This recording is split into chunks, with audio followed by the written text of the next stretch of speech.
వెంకటరెడ్డి గారు చెప్పండి, జగన్ గారి స్పీచ్, లోకేష్ గారి కామెంట్, ఈ రెండింటిని కంపేర్ చేస్తూ ఇప్పుడు మన శ్రీనివాస్ గారు కూడా మాట్లాడారు, అలాగే మన వెంకటేష్ గారు కూడా మాట్లాడారు. మీ విశ్లేషణ చెప్పండి.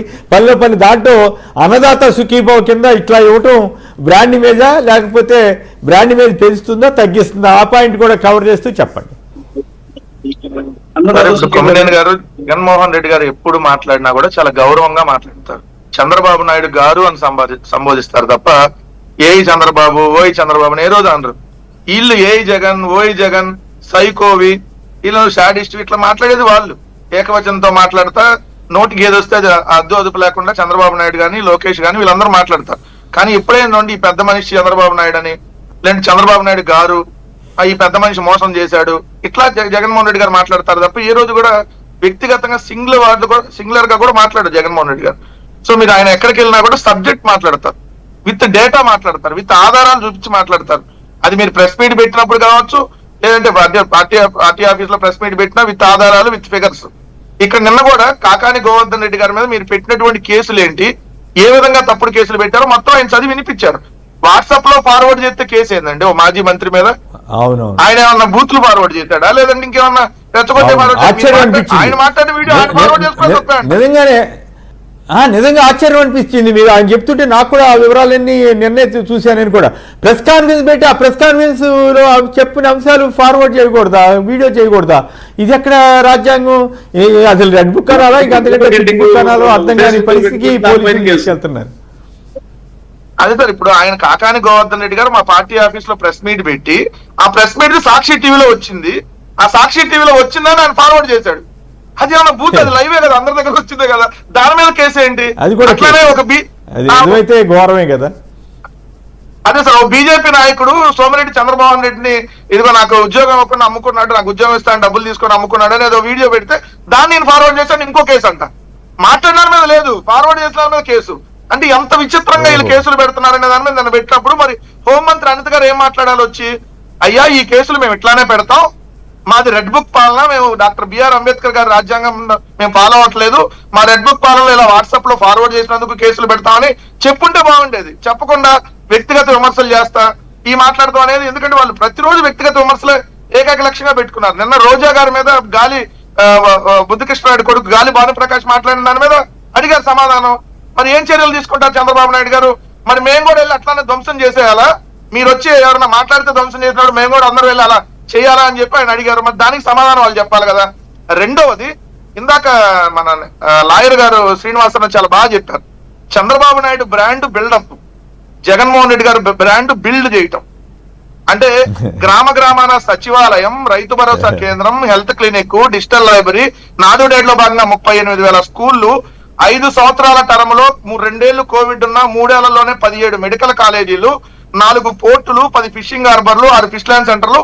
ఇది బిల్డ్ చేసినటువంటి బ్రాండ్ జగన్మోహన్ రెడ్డి గారిది. అయితే ఈ బిల్డప్ బాబాయ్ లాగా బిల్డప్ ఇచ్చుకుంటా నేను అది చేస్తా, 10 లక్షల కోట్లు వస్తున్నాయి, 50 లక్షల కోట్లు వస్తున్నాయి, తమ్ముళ్ళు నేను హైదరాబాద్ ని కనిపెట్టా, తమ్ముళ్ళు నేను ఏదో మీకు ఐటీ నేనే కనిపెట్టా, సెల్ ఫోన్ నేనే కనిపెట్టా, ఇట్లా బిల్డప్ ఇచ్చుకొని మాట్లాడటం చంద్రబాబు నాయుడు గారికి అలవాటు. ఏదైతే బిల్డ్ చేయటం అంటే మాటలో చెప్పడం చంద్రబాబు నాయుడు గారి అలవాటు, ఏదైతే పని చేసి చూపించడం అనేది జగన్మోహన్ రెడ్డి గారి బ్రాండ్. రెండు బ్రాండ్ ను నిజంగా చెడగొడుతుంది ఎవరు? జగన్మోహన్ రెడ్డి గారు ముఖ్యమంత్రిగా ఉన్నప్పుడు ఈ రాష్ట్రం అడుక్కు తినిపోయింది, శ్రీలంక అయిపోయింది అని చెప్పి రాష్ట్ర బ్రాండ్ ని నాశనం చేయడానికి అనేక, అది 1000 కోట్ల రూపాయలు అప్పుకెళ్తున్నా అప్పులు ఇవ్వద్దని చెప్పి కూడా లేఖలు రాసినటువంటి నీచాతిరీచమైనటువంటి పార్టీలు అండి అవి. ఆ రోజు ఏదైతే తెలుగుదేశం కానీ జనసేన కానీ. అలానే ఈ రోజు అట్లా అనకూడదు, అట్లా అనక్కర్లేదు. నో వెంకటరెడ్డి గారు, అప్పులు తీసుకోవద్దని ఎవరైనా లెటర్ రాస్తే అది తప్పు కాదు, వాళ్ళ హక్కు. ఆ ప్రభుత్వం చెప్పినా, ఆ పార్టీ చెప్పినా, మీ పార్టీ చెప్పినా నేనైతే ఒప్పుకోను. అప్పు మీ అభిప్రాయాలు మీరు చెప్తారు, అది వాస్తవా కాదా అనేది ఆ సంబంధించిన ఏజెన్సీలు ఆలోచించుకుంటాయి. అది తప్పు ఎట్లా అవుతుంది? ఎవరైనా రాసుకోవచ్చు. ఇప్పుడు అభిప్రాయం అయితే ఇప్పుడు వడ్డే సోమేశ్వరరావు రోజు చెబుతున్నారు, అది తప్పేం కాదు కదా. కంప్లైంట్ చేయటం లేదా వాళ్ళ అభిప్రాయాలు వ్యక్తీకరించడం అసలు నువ్వు ఎవరు చేయడానికి కేసులు పెడతారని కేశవ్ గారు లాంటి సీనియర్ నేతలు కూడా అంటున్నారంటే అది వాళ్ళ అసహనం అనుకోవాలి తప్ప కేసులు పెట్టే హక్కు ఎవరికైనా ఉంటుంది, లేదు ఫిర్యాదులు చేసే హక్కు ఉంటుంది. వాటి వాస్తవా కాదనేది వాళ్ళు తెలుసుకుంటారు. నీకు నిజంగా బ్రాండ్ మీద ఉంటే ఆ ఫిర్యాదులని పక్కన పడేసి ఇవ్వాలి. ఇప్పుడు లోకేష్ గారు చెబుతున్నారు సింగపూర్ వాళ్ళకి పంపించారు అందుకే ఆగిపోయారు అన్నట్టుగా చెబుతున్నారు. అంటే అది వైఫల్యం అవుతుంది తప్ప అది సక్సెస్ ఎట్లా అవుద్ది? కొమ్మనేని గారు అనేది ఏంటంటే మేము ఎక్కడ లేఖలు రాయలేదు సార్, మీకు అప్పులు ఇవ్వద్దని. మేము ఎక్కడ రిజర్వ్ బ్యాంకులకు కానీ ఎక్కడ మేము లేఖలు రాయలే. అది వేరే విషయం. అప్పు ఏదైతే లీగల్ గా మీరు రాజ్యాంగపరంగా ఏ అప్పు వస్తే ఆ అప్పు తీసుకోవాల్సి దాన్ని ఎవరు కాదంటలా. కానీ మీరు అక్రమంగా అంటే రాజ్యాంగానికి విరుద్ధంగా డైరెక్ట్ గా ఆంధ్రప్రదేశ్ రాష్ట్ర మెయిన్ అకౌంట్ నుంచే మీరు డ్రా చేసుకునేటట్టుగా ప్రైవేట్ వాళ్ళకి ఏదైతే ఇచ్చేదాన్ని మేము వ్యతిరేకిస్తున్నాం. అది కూడా మీరు ఇవ్వద్దని రెండో అంశం వచ్చేటప్పటికి సార్ ఇక్కడ వీళ్ళు వెళ్ళి ఎక్కడికి వెళ్ళి అక్కడ మా రాష్ట్రం అడుగు తినిపోయిందండి, మా రాష్ట్రం నాశనం అయిపోయింది 5 ఏళ్ళు, నేను ఇప్పుడు తాపీ మేస్త్రి లాగా నేనే ఇప్పుడు కొత్తగా దీన్ని నిర్మిస్తున్నా ఇట్లా చెప్పుకుంటే ఎవరైనా కంపెనీలలో వస్తారండి? మా ఊరు చాలా బాగుందండి, మా ప్రాంతం చాలా బాగుంది, మాకు మంచి ఫెసిలిటీస్ ఉన్నాయి, రండి అని చెప్పి ఎవరన్నా రిక్వెస్ట్ చేస్తే వస్తారు. కానీ మేము అడుగు తినిపోయామంటే ఎవరన్నా వస్తాడా అండి? మా రాష్ట్రం సంక్రాంతిపోయిందంటే ఎవరన్నా వస్తాడా? ఇట్లా చెప్పి రాష్ట్ర బ్రాండ్ చేస్తుంది మీరు కదా. మా దగ్గర పోతం ఉంది, రాక్షసు ఉంది.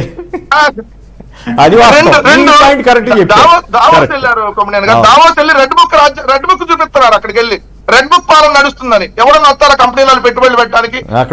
నిన్న కియాకి సంబంధించి మంత్రి సవిత అనుచరులు, వాళ్ళకి సంబంధించినటువంటి మంత్రి సవిత అనుచరులు వెళ్ళి కియా మీద దౌర్జన్యం చేసి వస్తే ఎవరు ఇల్లే సింగపూర్ లో ఉన్నారు. అలా తెలియదా అండి ఇక్కడ ఏం జరుగుతుందో రాష్ట్రంలో? ఎంక్వైరీ చేయకుండా పెట్టుబడులు పెట్టడానికి వస్తారా? నిన్న లోకేష్ గారు మాట్లాడిన దాన్ని బట్టి నాకు ఒకటి అర్థమైంది సార్. ఎవరో మురళీకృష్ణ అనే అతను మెయిల్ పెట్టాడు అంటున్నారు. ఇంతగా మెయిల్ లో ఏముందో లోకేష్ గారు పూర్తిగా చెప్పాల. నేను అనుకుంటుంది ఏంటంటే ఆ మెయిల్ లో ఈశ్వరన్ గారికి చంద్రబాబు నాయుడు గారికి ఉన్న సంబంధాల మీద ఏమన్నా మెయిల్ పెట్టారేమో. ఈశ్వరన్ గారు ఆల్రెడీ అవినీతి కేసులో అరెస్ట్ అయ్యి జైలు శిక్ష కూడా అనుభవించి వచ్చాడు. ఎందుకంటే సింగపూర్ అవినీతి లేనటువంటి దేశాల్లో ఏదైతే 3వ ప్లేస్ లో ఉంటది, అవినీతి అనేది ఉండదు సింగపూర్.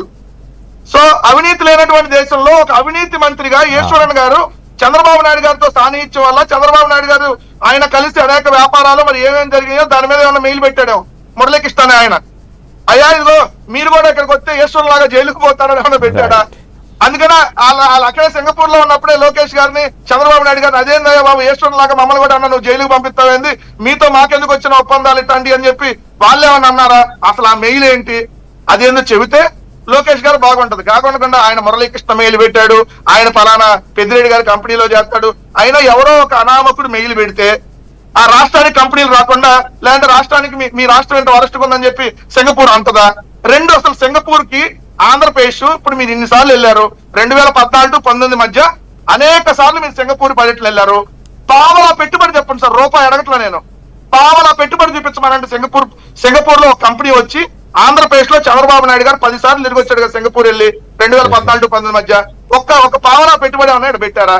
ఇప్పుడు కూడా ఇదే కబుర్లు సార్. ఎక్కడికి వెళ్తే అక్కడికి వెళ్ళి అమరావతి ప్రపంచ స్థాయి రాజధాని చేసేస్తున్నా, సింగపూర్ వాళ్ళు వచ్చేస్తున్నారు, మలేషియా వాళ్ళు వస్తున్నారు, ఎవరు రాట్లా. అసలు భారతదేశంలో వాళ్ళే రాట్ల ముందు.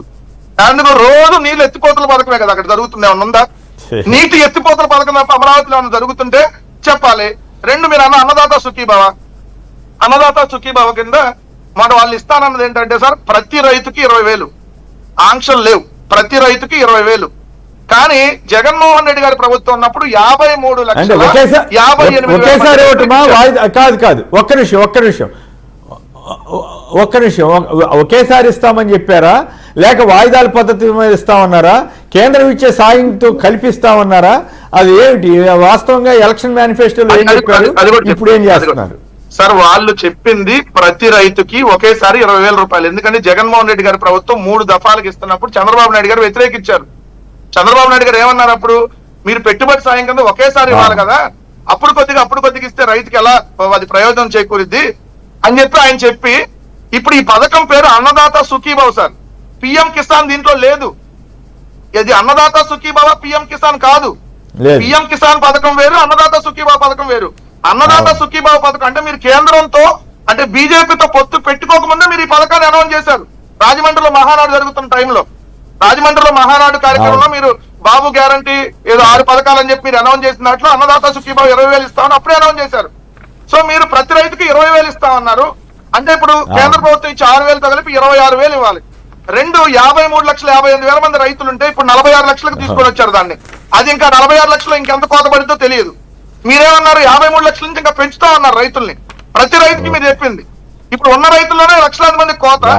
రెండోది 20,000 పోయింది, ఇప్పుడు 14,000 ఇస్తామంటున్నారు. ఆ 14,000 కూడా 3 దఫాల్లో ఇస్తామంటున్నారు. లక్షలాది మంది కోత. మొదటి ఏడాది 20,000 పోయింది, రెండో ఏడాది 20,000 ప్లస్ లో 14,000 అంటున్నారు. అది కూడా కొంతమందికి అంటున్నారు. సో ఇవన్నీ చూస్తే చంద్రబాబు నాయుడు గారు ఏదైనా వాగ్దానం చేయటం తప్ప ఆ వాగ్దానాన్ని పూర్తిగా అమలుపరిచినటువంటి దాఖలాలు ఎప్పుడూ లేవనేది స్పష్టం. ఎందుకంటే పెన్షన్ల దగ్గర నుంచి తీసుకోండి సార్, వీళ్ళు పెన్షన్లు ఇస్తున్నామని చెబుతున్నారు, కానీ 30 లక్షల మందికి ఇంకా పెన్షన్ల కోసం వెయిట్ చేస్తున్నారు ఉన్నారు. ఎస్సీ, ఎస్టీ, బీసీ, మైనార్టీలు 50 సంవత్సరాలు దాటానికి పెన్షన్ ఇప్పుడు వరకు ఒక్కరికి ఇవ్వాల. వాళ్ళ హామీలు అది కూడా ఉంది. ఓకే, అవన్నీ మళ్ళీ మాట్లాడదాం. అవన్నీ మళ్ళీ మాట్లాడదాం. రైట్, వెంకటరెడ్డి గారు అవన్నీ మళ్ళీ మాట్లాడదాం. ఎందుకంటే ఈ నిజానికి అన్నదాత సుఖీభవ ఇటువంటి వాటి వల్ల ఏపీ బ్రాండ్ ఇమేజ్ దెబ్బతింటుందా లేదా అనేది, అంటే వాళ్ళు చెప్పిన హామీ అమలు చేయకపోవడం వల్ల